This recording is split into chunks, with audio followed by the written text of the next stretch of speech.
dinimizde buyurulgan her kandak bir ibadet ve işlerninki Allah Teala'nın dergahida kubul buluşu Peygamber Aleyhisselam'a ergişişke bağlılık. Çünkü amellerinin kubul buluşunun iki şartı var.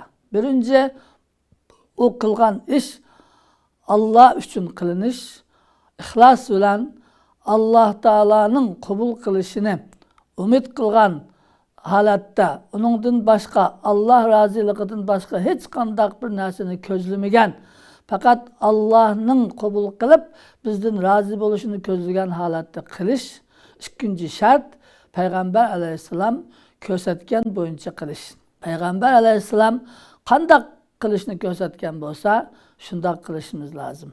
Mesela namaz. Namazını Allah Teala Kur'an-ı Kerim'de namaz okunma dep naticik ayatta buyurukluk. Ama o namazını kandak okuymaz, onun kandak okulduğallığı şekli Kur'an-ı Kerim'de yok. Çünkü Allah Teala onu Peygamber Aleyhisselam'a tapşırgan. Peygamber Aleyhisselam bizge namazının kandak okulduğallığını, bomdat namazının ki kanç rekat, pişim namazının kanç rekat, namaz şamının kanç rekat bolduğallığını bizge ügetken ve her bir rekatını kıyamda turuş, öğrü turuş, Kur'an okuş, ondan keyin ruku kılış bir katım.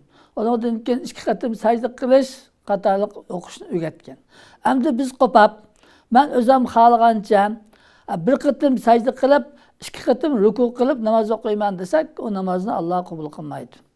Chunki Payg'ambar alayhisolamning o'rgatganiga zid keladi. Payg'ambar alayhisolam o'rgatgan bo'yicha qilinmagan ibodat maqbul emas.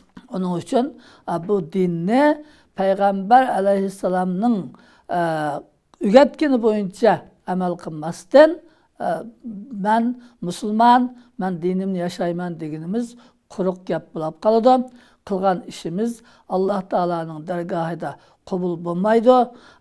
Hayatımızda özümüz aldırgan bo'lamiz.